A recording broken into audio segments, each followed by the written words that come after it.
see how Ophelia's doing after the boys left him. Both of them are as good as dead now. How should I your true love know from another one? By his cockle hat and staff, and his sandal shoe. Poor Ophelia. You can't even tell if Hamlet's love is true. That really liver name's love means nothing. Did you not listen to the song lyrics, sadness? Ophelia says that he'll only be able to tell his one true love by his cockle hat and sandal shoes, which, by the way, are cousin's clothes. Listen to the pronouns. It's his, not yours. Ophelia later in the song references Polonius being dead as he, which means Polonius has to be Ophelia's one true love, which is only emphasized pedagogy nature, not pilgrim's clothes. But madness, it is also an allusion to a traveler's clothes. A pilgrim is a traveler. He's wondering if he'll be able to tell who his true love is by their desire to leave him.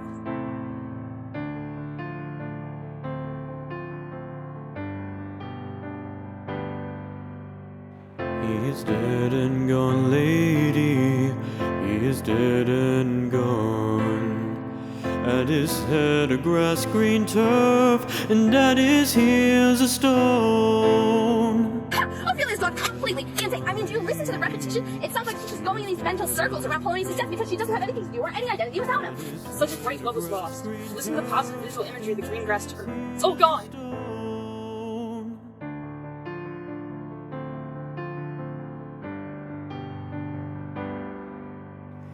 White as shroud is the mountain snow, loaded all with sweet flowers, which may wept to the ground and not go with true love showers. The simile of the burial shroud being like mountain snow is a representation of the purity of Polonius' love juxtaposed with the coldness of his death. And when Polonius was buried, nobody cried over him. I mean, he was bewept, but not with true love showers like people who actually loved him. In other words, the king who saw that they're sorry that their son killed Polonius and fooling nobody. Tomorrow is St. Valentine's Day, all in the morning betime, and I am made at your window to be your Valentine. Then up he rose and he donned his clothes and upped the chamber door, letting the maid that I would have made never departed more.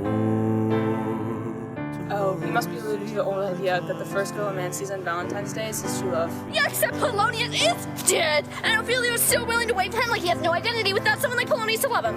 The second half is sadder. Ophelia is stuck on the other side of the window where he can see Polonius but not be with him. This is a metaphor for life and death, and the only way to be with him is to enter the room, foreshadowing Ophelia's suicide. Ophelia is the maid that never departed no more, and he will never return to the land of the living. Yeah, maybe, or maybe Hamlet's just a young fry of treachery that stole Ophelia's maidenhood and never gave it back and then left. By kiss and by Saint Charity, alack and fight for shame. Young men will do it if they come to it. My cock they are to blame. Quoth she, before you tumbled me, you promised me to wed. Yet to so what I had done by yonder sun, hast thou not come to my bed? Even worse than taking your maidenhood, Hamlet stole Ophelia's heart! Hamlet promised to love or wed Ophelia forever, but as soon as Ophelia opened his heart, Hamlet left. Hamlet's broken promise to wed Ophelia in the song is a metaphor for how he left and went mad in real life. Yeah, not to mention, Ophelia fell in love with Hamlet even though everybody told her not to, and then he went and left. Not to mention, everybody thinks that the reason Hamlet even went mad in the first place is because Ophelia loved him too much, which is why she feels like he blames her, and in the song he says that she wouldn't wed her if it weren't for her fault going into his bed, which is not true. There's also more of Ophelia as a foil to Hamlet. Just as Hamlet blames all women for something one woman has done, Ophelia blames all men for something one young man has done. Shakespeare's portrayal of Ophelia's madness furthers his depiction of her as a foil to Hamlet, because Hamlet pretends to be mad, and while in the middle of the play he does kind of lose some of his sense, in the end, he's sane. Meanwhile, Ophelia starts the play as sane and reasonable, but then by the end, she goes insane. The foil is emphasized with details throughout the song and play, such as Ophelia's blaming all young men, where Hamlet blames all young women for injuries done by one. In addition, Shakespeare implements the underlying issue of identity, as Ophelia does not know herself without Polonius and Hamlet. When one defines themselves completely based on their relationship to another person, it becomes far too easy to lose one's sense of self and self-worth when that crutch is no longer available. Thus, Ophelia's play in Hamlet teaches us the importance of creating identity and sense of self-worth without defining oneself by their relation to another. Is that he... Okay, tie it in. More like that Oh, that was such a smooth fall. Come on, Hailey. That lily-livered knave love means nothing. Did you not? That lily-livered knave love means nothing. Did you not? I didn't even fall into the bush. Third person with that whole, oh, hey, lady. Wait, just for the blooper reel. Lady. Ha! I mean, come on. I don't remember my line at all. When Polonius was buried, his crown was not a thing. Thomas. Who is that? Mom? Mom! You realize you have basketball today? I know! Oh my god, and Polonius is dead. I know I had really interrupting us like this. Mom. Hi, Mom! Shark! It doesn't work.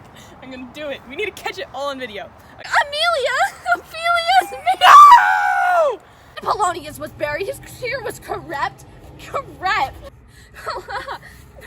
That was some nice laughing. Oriole. Ah, frick, I thought that was a picture.